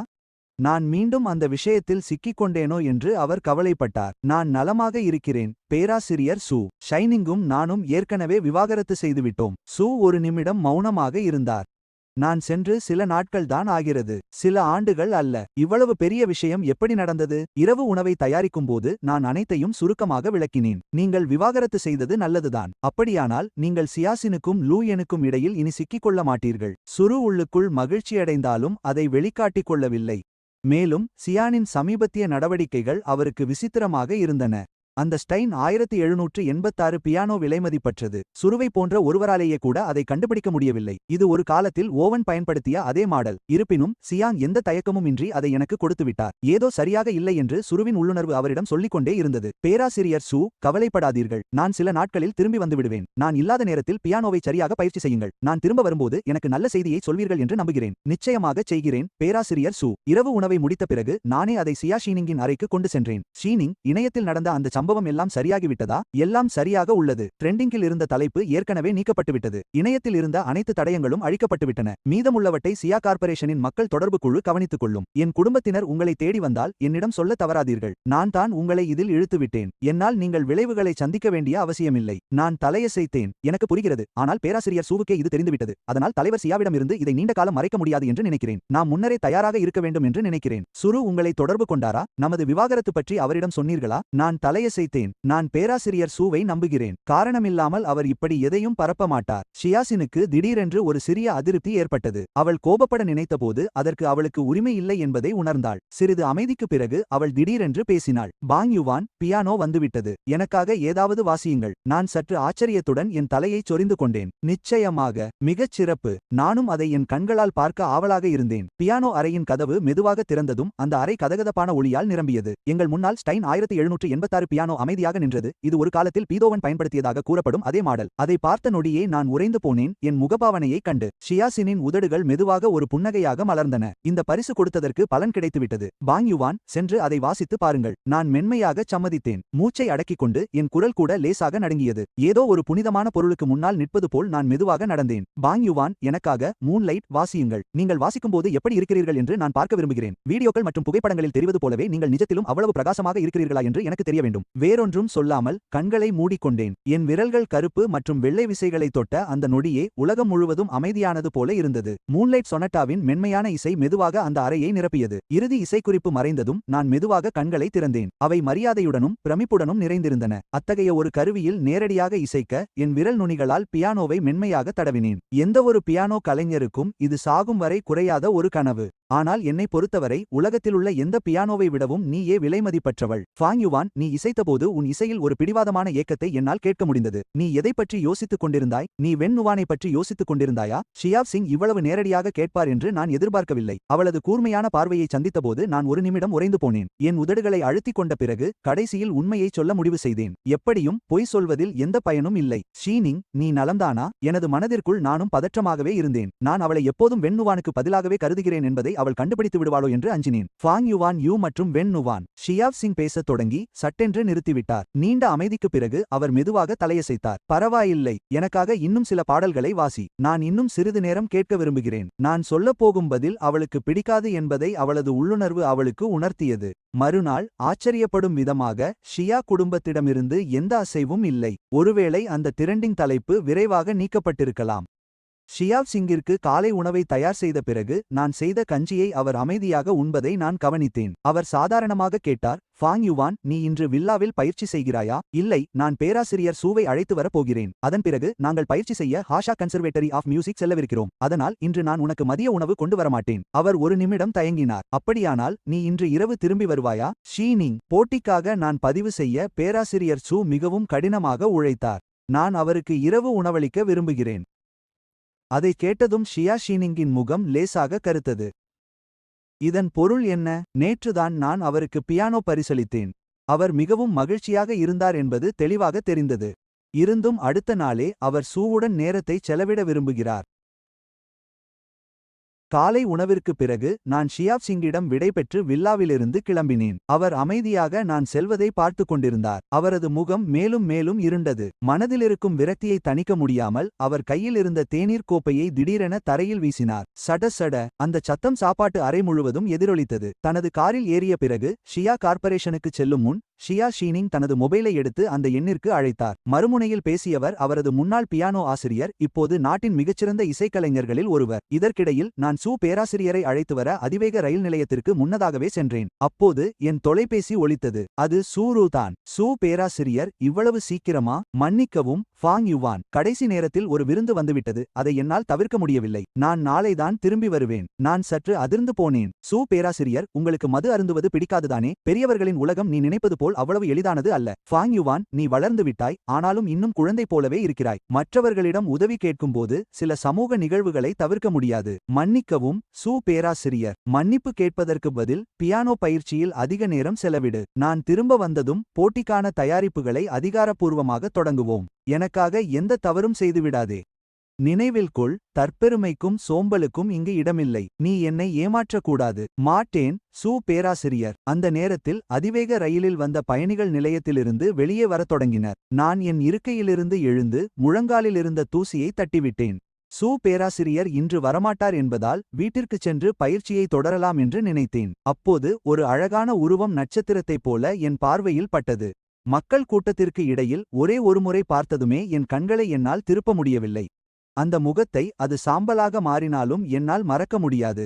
என் வாய் மெல்ல திறந்தது, ஆனால் உணர்ச்சிவசப்பட்டதால் என்னால் ஒரு வார்த்தை கூட பேச முடியவில்லை. அந்த நொடியில் அந்த இளம்பெண் என் பார்வையை உணர்ந்ததாக தெரிந்தது. அவள் மெதுவாக திரும்பினாள். நான் அவளை நோக்கி நடந்தபோது எங்கள் கண்கள் சந்தித்தன. பிறகு மெல்ல மெல்ல அவளது முகத்தில் அமைதி திரும்பியது. விதி என்று ஒன்று இருந்தால் இந்த சந்திப்பு முன்பே தீர்மானிக்கப்பட்டதுதான். நாங்கள் உயர்நிலைப் பள்ளியில் முதன்முதலில் சந்தித்த அந்த பிரகாசமான கோடை நாளைப் போலவே அவள் மென்மையாக புன்னகைத்தாள். என்னை அறிமுகம் செய்து கொள்கிறேன். ஒருவேளை நீ மறந்து போயிருந்தால், என் பெயர் வுவான். வென் என்றால் மென்மை, நுவான் என்றால் கதகதப்பு. உலகின் மிகச்சிறந்த இசைக்கலைஞராக வருவதே என் கனவு. நீண்ட நாட்களுக்குப் பிறகு சந்திப்பதில் மகிழ்ச்சி. வகுப்புத் தோழா ஃபாங் யுவான். நான் மூச்சை பிடித்துக் கொண்டேன். என் ஒரு மூச்சு கூட இந்த அழகான தருணத்தை உடைத்துவிடக் கூடாது என்று அஞ்சினேன். இத்தனை ஆண்டுகளாக நான் தேடிய நிலவு திடீரென என் முன் தோன்றியது. இது ஏதோ ஒரு கனவு போல இருந்தது. என்னிடம் ஆயிரக்கணக்கான கேள்விகள் இருந்தன. இத்தனை ஆண்டுகளாக அவள் எங்கே போயிருந்தாள்? படிப்பை முடித்த பிறகு ஒரே ஒரு கடிதத்தை மட்டும் வைத்துவிட்டு ஒரு வார்த்தை கூட சொல்லாமல் ஏன் மறைந்தாள்? அவள் என் இதயத்திற்குள் புகுந்து எல்லாவற்றையும் எடுத்துக்கொண்டு அமைதியாக வெளியேறிச் சென்றாள். இருப்பினும் நான் சொல்ல நினைத்த அனைத்திற்கும் பிறகு 2 எளிய வாக்கியங்கள் மட்டுமே வெளிப்பட்டன. வென் நுவான், உன்னை நான் மிகவும் மிஸ் பண்ணினேன். அந்த வார்த்தைகள் என் வாயிலிருந்து வந்த தருணத்தில் என் கண்கள் சிவந்து கண்ணீர் ததும்பியது. என் சிவந்த கண்களையும் நடுங்கும் குரலையும் பார்த்த வென் நுவானின் கண்களும் மெல்ல ஈரமானது. அவள் தன் இதழ்களை இறுக்கமாக மூடிக்கொண்டாள். அடுத்த நொடியே அவள் என் கைகளில் தன்னை வீசி அணைத்துக் கொண்டாள். பாங் யுவான், நான் திரும்பி வந்துவிட்டேன். எந்த தயக்கமும் இன்றி நான் அவளை இறுக்கமாக கட்டிக்கொண்டேன். இந்த முறை நான் அவளை ஒருபோதும் விட்டுவிட மாட்டேன். நுவான், நீ திரும்பி வந்தது எனக்கு மிகவும் மகிழ்ச்சியாக இருக்கிறது. அருகில் இருந்த நிலையத்திற்கு அருகில் ஒரு துரித உணவகத்தில் நாங்கள் அமர்ந்தோம். வென் நுவான் ஒரு கோக், ஒரு ஹம்பர்கர் மற்றும் பிரெஞ்சு பிரைஸ் ஆர்டர் செய்தாள். பிறகு அவள் எதை பற்றியும் கவலைப்படாமல் சாப்பிடத் தொடங்கினாள். அவள் கவலையற்ற விதத்தில் சாப்பிடுவதை பார்த்தபோது என்னால் அவளை பார்க்காமல் இருக்க முடியவில்லை. என் நினைவுகளில் இருந்த அந்த பெண் இப்போது என் முன்னால் அமர்ந்திருந்தாள். நான் பலமுறை பிரார்த்தனை செய்த காட்சி இது. திடீரென்று அவள் மேசைக்கு அடியில் என் காலை மென்மையாக உதைத்தாள். நான் ஒரு மிருகத்தைப் போல சாப்பிடுகிறேன் என்று எனக்கு தெரியும். நீ என்னை அப்படி பார்க்க வேண்டியதில்லை. நான் சங்கடத்துடன் சிரித்தேன். மன்னிக்கவும் நுவான், உன்னை மீண்டும் பார்க்கிறேன் என்பதை என்னால் இன்னும் நம்ப முடியவில்லை. இது ஒரு கனவு போல இருக்கிறது. நான் கண்களை இமைக்க கூட விரும்பவில்லை. அவள் மென்மையாகச் சிரித்தாள். நீண்ட நாட்களாக உன்னை பார்க்கவில்லை. பாங் யுவான், நீ நிறைய சினிமாத்தனமான வசனங்களை கற்றுக்கொண்டாய் போல. மேல்நிலைப் பள்ளியில் படிக்கும்போது ஏன் அவற்றை சொல்லவில்லை? அவள் தன் கண்களில் இருந்த குற்ற உணர்வை ஒரு குறும்புச் சிரிப்பின் பின் மறைத்துக் கொண்டாள். நான் கசப்புடன் சிரித்தேன். நான் மிகவும் வருந்துகிறேன். அன்று நான் இன்னும் அதிகமாக சொல்லாமல் போனதை எண்ணி வருந்துகிறேன். இல்லை என்றால் கடந்த 8 ஆண்டுகளை நான் வருத்தத்துடன் கழித்திருக்க மாட்டேன். நான் இன்னும் கொஞ்சம் பேசியிருந்தால் நீ காணாமல் போயிருக்க மாட்டாய். என் இதயபூர்வமான ஒப்புதலை கேட்டதும் வென் நுவான் திடீரென அமைதியானாள்.